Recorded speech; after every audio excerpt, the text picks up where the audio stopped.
विद्यार्थी मित्रांनो, Sam classes या यूट्यूब चॅनल मध्ये आपलं स्वागत आहे. तर आज आपण शिकणार आहोत सरळ व्याज सिंपल इंटरेस्ट. यासाठी पल्यावर एक उदाहरण दिलेलं आहे.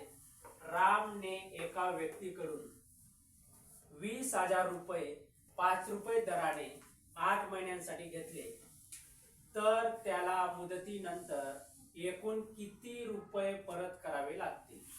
यासाठी सूत्र आहे मुद्दल गुणिला दर गुणिला काळ भागिला 100. या सूत्रामध्ये आपण या किमती टाकून घेऊ. मुद्दल 20,000 रुपये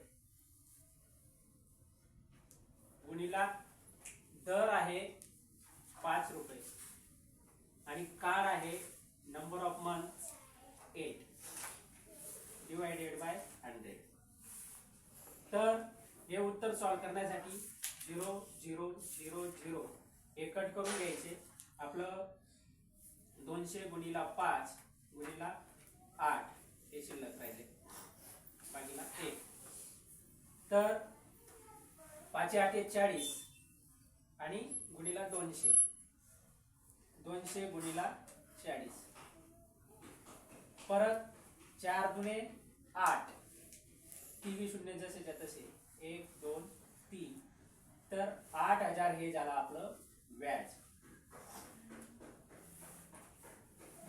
रामने एका बँकेकडून 20,000 रुपये घेतले 5 रुपये दराने 8 महिन्यांसाठी. त्याचं व्याज झालं 8,000 रुपये आणि त्याला बँकेला एकूण किती रक्कम परत करावी लागेल. त्यासाठी 20,000 अधिक 8,000 टोटल झाले 20 आणि 8 28,000 रुपये.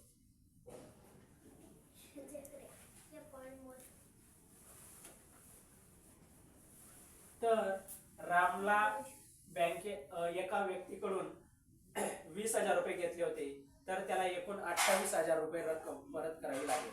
असेच नवनवीन व्हिडिओ बघण्यासाठी सॅम क्लासेस या यूट्यूब चॅनलला सबस्क्राईब करा आणि लाईक करा.